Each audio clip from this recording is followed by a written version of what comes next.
kasih saudara, Anda masih bersama kami di TVRI Sumatera Selatan. Kali ini Sumsel Menyapa sudah memasuki segmen Dialog Interaktif. Dan hari ini bertepatan di tanggal 11 September 2024 merayakan Hari Radio Sedunia. Yang artinya hari ini kita akan membahas tentang, mengulik-ngulik tentang radio. Dan kita sudah menghadirkan salah satu penyiar radio Trax FM di Kota Palembang. Ada Kak Okan Gembul, selamat siang Kak. Selamat siang. Gimana kabarnya, baik ya? Baik. Alhamdulillah baik banget lah gitu. Ini kalau sebelum ke sini tadi siaran dulu ya? Ya kebetulan tadi pagi siaran dulu karena kebetulan siarannya itu Senin sampai Jumat jam 6 pagi sampai jam 10 pagi gitu. Oke, jam 6 pagi. Berarti jam 6 pagi radio itu udah hidup gitu ya? Iya benar. Malahan kalau di radio lain itu ada yang jam 5 pagi itu udah on air. Iya. Itu kalau subuh-subuh kayak gitu berarti yang hidupin siapa tuh Kak pemancarnya? Jadi kalau misalnya di ya sama kayak TVRI kan di radio itu kan biasanya ada operator gitu. Jadi biasanya ada operator atau ada petugasnya yang memang nyalain pemancar, ngidupin pemancar.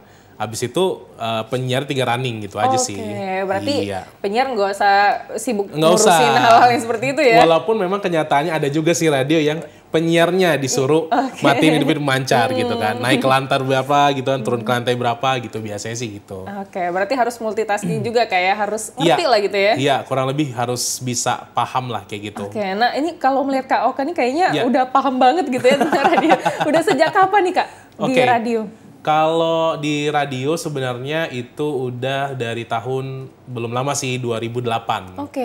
Jadi 2008 sampai 2000 sekarang ya 2024. Berarti kurang lebih 16 tahun lah mungkin. Ya. Udah itu bukan bentar sih Kak, 16 tahun. Itu 2008 Kak Okan umur berapa tuh Kak? Sekitar 17 atau 18 tahun itu udah siaran, tapi waktu itu di radio kampus dulu. Habis radio kampus, baru setelah itu radio komunitas yang tempat Roza sendiri waktu itu. Dulu waktu itu masih komunitas, baru akhirnya pindah ke level swasta. Baru pindah lagi, sempat ke radio publik juga.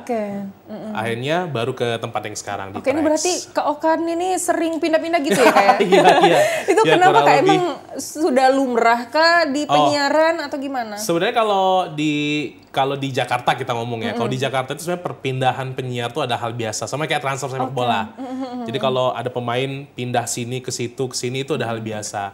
Karena sebenarnya cari challenge sih, cari challenge dan juga memang apa ya pengen coba sesuatu yang baru lah kayak gitu. Walaupun memang kebetulan sih masih radio anak muda ya untuk sejauh ini. Tapi dulu sempat pernah ikutan training radio dewasa, maksudnya radio yang lagu-lagu oldies, tapi nggak kuat batin waktu itu. Jadi kayak stop dulu, akhirnya pindah ke anak muda. Sampai detiknya masih radio anak muda sih gitu. Ini berarti di waktu itu umur 17 gitu ya, masih muda banget nih. Itu kenapa sih kepikiran mau ikut join di radio? Sebenarnya kalau ditanya kayak gitu, nggak ada alasan sebenarnya. Dalam artian orang tuh iseng ya? Jadi kebetulan waktu itu di kuliah kan mikir kayak, kayaknya nggak mau balik deh, habis kuliah langsung balik tuh nggak mau. Nggak kebetulan mau jadi kupu-kupu gitu ya? kuliah pulang gitu kan. Terus akhirnya kebetulan di fakultas itu ada radio. Jadi akhirnya ya udah nyobain lah, dan waktu itu sempat setelah dibanding ke radio itu akhirnya dapat ilmu. Ya udah akhirnya bisa join ke radio. Bahkan nggak usah jauh-jauh deh, tahun 2015 itu inget banget, sampai orang tua di rumah pun juga gak nyangka kalau memang kayaknya alurnya itu adalah radio gitu. Berarti tapi kalau dari dulu memang sukanya di dunia kreativitas atau gimana sih? Sebenarnya kalau dilihat-lihat memang lebih ke suka ke dunia kreatif kayak gini ya, dunia entertain ya kita bilang ya. Nggak tahu kenapa, tapi memang intinya sih karena udah nyelam di di community ini, di situasi ini, ya udah ini dinikmatin, di-enjoyin, ternyata bisa ditekuni. Maksudnya penyiar radio juga kalau dulu kan mungkin dianggap hanya sekedar udah cuma sampingan doang, tapi ternyata kita bisa dari situ, bisa kita gali, justru bisa jadi hal positif, malah kita bisa cari cuan istilahnya di situ bisa juga. Berkarir benar. Dan gitu. Itu membuka peluang ke karir yang lain juga kayak. Iya, benar. Jadi sebenarnya kalau perlu sama kayak televisi ya. Televisi itu mungkin orang taunya presenter, host atau news anchor. Padahal sebenarnya di belakang itu kan ada tim juga. Nah, radio juga sama. Jadi ada di belakang layarnya juga. Terus dari kita ketemu sama orang lain, narasumber segala macem, itu kan pasti dapat relasi baru. Betul. Akhirnya bisa dapat job lah gitu kan. Jadi kalau bisa dibilang sebenarnya penyiar radio itu sampingannya lebih gede daripada si penyiar radionya maksudnya. Gitu. Makanya penyiar radio itu ada yang MC, ada yang influencer, ada yang presenter gitu. Jadi emang sebenarnya apa ya, awalnya iseng-iseng tapi ternyata bisa hidup di dunia radio. Itu aja sih sebenarnya selama dijalanin gitu. Nah, Kak Okan sendiri melihat di era sekarang Kak ya, radio ini apakah masih cukup eksis atau gimana? Memang kalau kita bilang industri ya, kalau industri radio kayaknya memang sedang tidak baik-baik aja. Apalagi pasca COVID yang dimana banyak radio-radio yang harus close, harus tutup gara-gara memang ya COVID kemarin benar-benar susah banget lah gitu kan. Terus juga ini pun juga sempat cerita-cerita memang di Jakarta pun yang kiblatnya industri radio Indonesia istilahnya gitu, itu juga sedang nggak baik-baik aja gitu. Oh iya? Iya. Berarti jadi sama saja berarti kayak? Iya, jadi memang ya semuanya berubah, era berubah. Mulai orang karena kebanyakan lebih ke digital gitu kan. Ini pun juga kabarnya pun pemerintah kan ini TV udah digital kan. Nah ini kabarnya juga radio akan dibuat digital gitu. Karena emang digitalisasi yang benar-benar luar biasa. Jadi efeknya itu semuanya berubah. Iklan-iklan pun juga ini berubah konsep segala macam. Tapi dibilang mati enggak. Jadi lebih ke sakaratul maut kali ya. Maksudnya di kayak ujung-ujung gitu ya. kembang kempis tapi bukan berarti mati enggak, tapi masih bisa bertahan.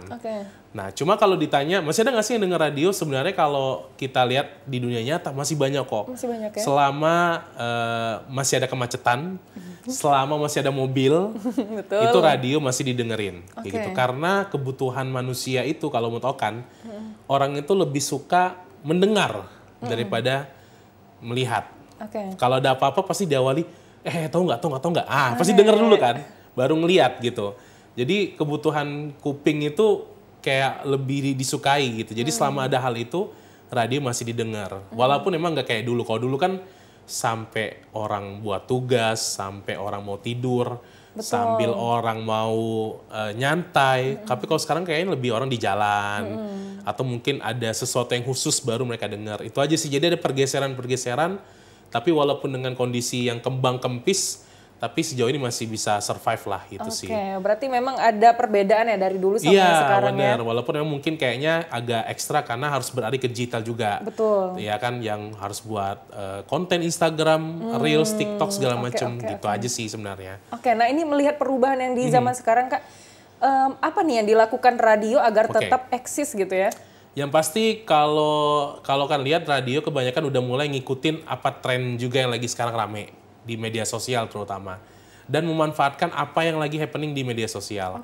Kayak orang misalnya live TikTok, ya kita ikut juga live TikTok. Berarti siarannya bukan cuma di studio doang, tapi lebih ke di media sosial juga gitu kan. Dan udah banyak kok yang udah nerapin itu sebenarnya. Terus juga kita buat juga apa sih misalnya tren-tren juga di media sosial yang lagi rame apa kita buat juga. Jadi memang apa yang lagi happening itu kita buat juga gitu. Berarti dia pakai platform lain juga gitu ya? Bener, tetap radio tetap ada, maksudnya online tetap jalan, tapi platform yang lain ikut. Jadi kita juga merangkul semuanya. Kalau dulu kan orang kita taunya radio cuma on air doang kan, siaran di studio. Tapi enggak, tapi tetap media sosialnya jalan, jadi semuanya pada jalan gitu. Jadi itu sih salah satunya tetap biar bisa bertahan juga. Betul. Gitu. Nah ini perbedaan antara radio zaman dulu sama sekarang ini Kak, kalau dulu tuh fansnya memang fans berat gitu ya, pendengar. Tapi mereka tuh kadang kan nggak tahu gitu ya siapa penyiarnya dibandingkan yang sekarang. Tapi boleh diceritain nggak sih dulu itu fansnya tuh gimana Kak pendengar radio? Kalau kebetulan kan angkatannya lebih ke pertengahan ya. Kalau dulu kan mainannya masih muterin kaset. Dulu kan harus kalau mau muter lagu harus di rewind dulu, diputer dulu baru dimainin lagi segala macam. Kalau fans zaman 2000-an awal lah mungkin kita bilangnya. Maksudnya 2008, 9, 10 sampai 15, 14 lah gitu. Masih satu aktif. Maksudnya mereka benar-benar ikut apa yang pengen kita, misalnya kayak request, mereka langsung ikut. Ada obrolan apa, ikut gitu. Kalau sekarang udah mulai pasif, karena mulai dengar doang kan. Terus pendengar dulu juga barbar. Jadi misalnya kalau ketemu kalau suka nih ngefans nih, mereka bawain makanan, Iya, betul datang, ya. iya, sampai gimana, sampai rela lagi off air nih, lagi muterin lagu, telepon, Oke. penyiar deketin lah segala macem, kayak gitu sih. Jadi sebarbar itu memang. Tapi ya kalau sekarang udah ya baik lagi. Mungkin juga karena perubahan ya, yang dulu kan udah nggak muda lagi, udah mulai beranjak dewasa, Bener. udah berbeda Iya. lagi gitu. Jadi ya kayak gitu sih, mereka rela ngabisin pulsa sekian rupiah untuk nelfon sekedar untuk nyapa dan request. Karena dulu kan kalau disebutin nama kita di radio kan, ih keren Bangga banget banget ya. bangga banget kalau ini nama aku disebutin nih gitu di radio gitu kan. Oke. Jadi memang sebeda itu sih. Kalau sekarang kayaknya memang orang lebih ke pasif ya. Bukan berarti nggak dengar, tapi mereka lebih ke pasif, menikmati apa yang diobroli sama penyiarnya, itu aja sih. Oke, Kangen aja dengan yang begitu, tiba-tiba dibawain makanan. Oke. Tiba-tiba ada Kalau yang ulang tahun dikasih kado iya, gitu ya, Kak? tiba-tiba ada yang bawain terus ada tulisan tangan. Kak, ini ada ini. Effort banget ya, iya, Pak, ya? bener. Sampai pernah waktu itu juga, Pak, mohon maaf nggak ada yang mesen gitu kan. Oh, Ini iya. enggak, ini untuk kebetulan untuk ini Penyiar sama gitu Okan ya? gitu. Dikasih, terus ada suratnya, diri kayak ini siapa nih gitu. Tapi sayangnya sekarang udah nggak ya, baik lagi Udah jarang ya? udah beda lah sekarang gitu aja sih. Mungkin itu sedikit lah, kalau sisanya mungkin banyak banget sih gitu. Oke, ini seru banget nih kita nostalgia bareng tentang radio dari zaman dulu sampai sekarang. Tapi kita harus jeda dulu, Kak. Dan untuk pemirsa jangan kemana-mana, tetap bersama kami di TVRI Sumatera Selatan.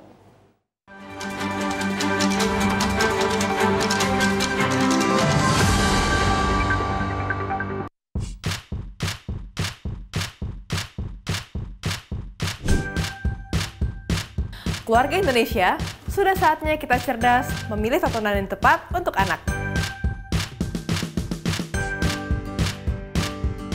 Karena tontonan yang ramah anak sangat penting untuk membentuk karakter dan tumbuh kembang anak. TVRI menghadirkan program-program tayangan yang edukatif dan aman untuk buah hati kita.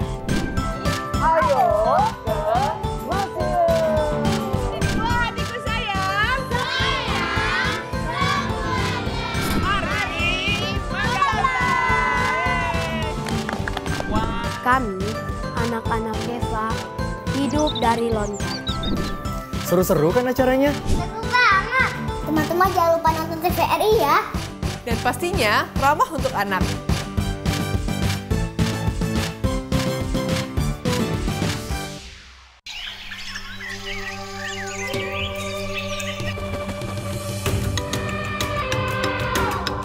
Taman Nasional Waikambas, kawasan konservasi dengan luas sekitar 125.000 hektar, kaya akan satwa liar dan menjadi habitat gajah Sumatera, Elepas maximus sumatranus.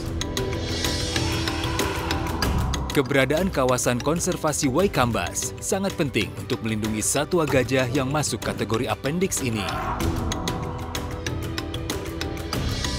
Dan inilah lokasi tempat keseharianku sebagai seorang mahout. Interaksiku bersama hewan besar ini membangun keterikatan emosi layaknya orang tua dan anak.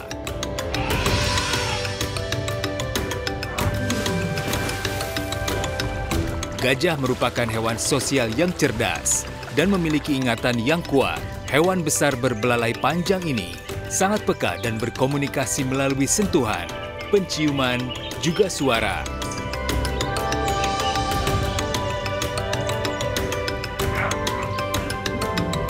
Konflik gajah dengan manusia, penyusutan hutan habitat alami gajah, dan perdagangan gading ilegal menyebabkan gajah diambang kepunahan. Satu pesanku, hidup berdampingan dengan gajah, cegah kepunahan.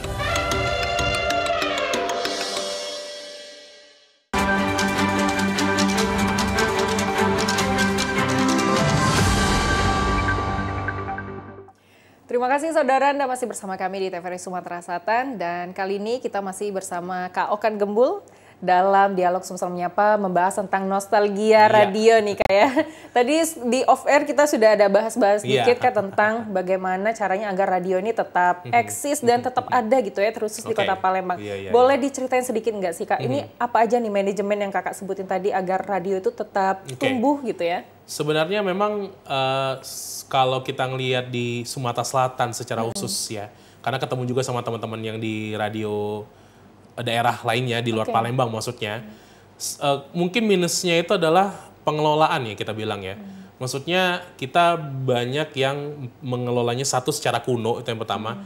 Yang kedua adalah nggak mau menuju ke arah bisnis gitu kan.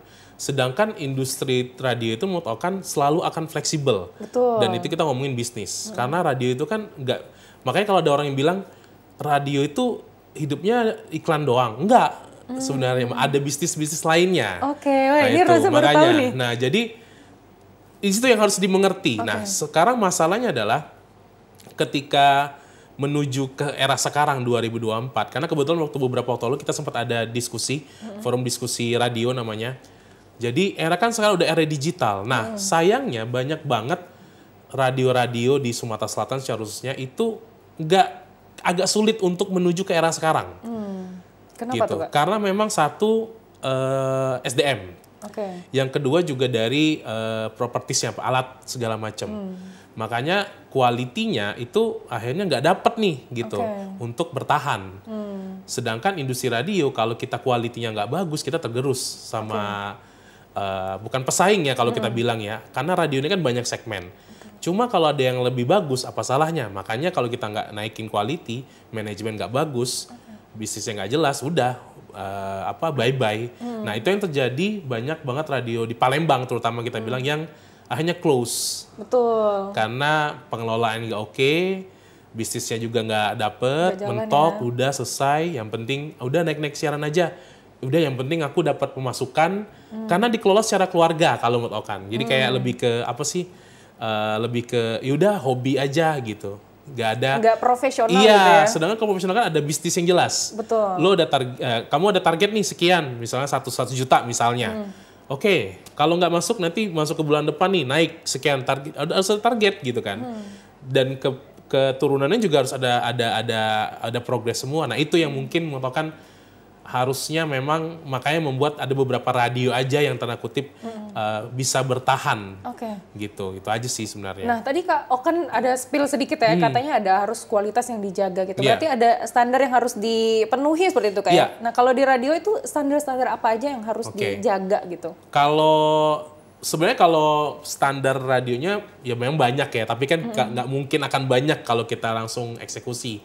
Tapi emang yang pasti jelas kalau kita ngomongin radio pasti suara dulu emang. Suara betul, karena yang paling pertama didengar ya. Pasti suara, tapi memang pergeseran zaman. Kalau dulu kan suara harus yang ngebass gitu kan. Nah mungkin menuju ke sini yang penting suaranya itu yang mikrofonik yang enak gitu kan. Habis suara baru kita bilang personal brandingnya, maksudnya karena radio itu kan nggak dilihat, orang nggak tahu. Betul. Nah, yang membuat orang itu bertahan di radio itu adalah salah satunya personal branding. Jadi ketika dia punya karakter, orang tuh tahu, oh ini siapa nih misalnya gitu, jelas, gitu kan. Setelah itu tetap juga up to date. Jadi kalau punya radio itu harus serba tahu, bukan sok tahu. Jadi kayak mulai dari politik, mulai dari musik, mulai dari event, mulai dari apapun harus tahu. Karena akan menyentuh, udah dibilang penyiar radio kalau udah ditanya, kan apa lagu baru ini, nah gitu kan. Oh ya betul. Kan ada event apa nih misalnya gitu, ada konser apa nih, nah gitu. Karena penyiar harus serba tahu gitu. Apalagi kita ngomongin era sekarang yang lebih mudah, harusnya. Makanya kalau di interview radio pasti akan ditanya, apa nih berita yang lagi diketahui gitu sekarang. Kalau dia ngomong berita ini lagi happening, wah berita itu 3 minggu yang lalu nggak happening lagi dong, gitu kan. Nah itu. Terus yang berikutnya juga tetap harus down to earth ya, maksudnya kayak kita juga attitude, tetap dimanapun juga attitude harus di nomor 1 sebenarnya ya. Tapi memang kita harus rendah diri lah karena mau belajarnya itu. Karena kalau udah oke nih, kayak nggak mau belajar lagi udah selesai, kayak gitu. Sama satu lagi emang mau nggak mau itu harus passion ya kita ngomong ya. Maksudnya karena di radio itu nggak sesimpel apa yang kita pikirkan. Kalau cuma masuk terus udah nggak mau kapan nih kita siaran naik on air nih. Karena training itu kan nggak sebentar harusnya ya kita bilang ya. Karena harus melewati training tertentu. Banyak tahapan. Kan aja waktu training itu hampir setahun malahan. Walaupun udah siaran posisinya. Masih tetap training. Nah beberapa hal itu sih yang memang harus dipunya sama seorang penyiar.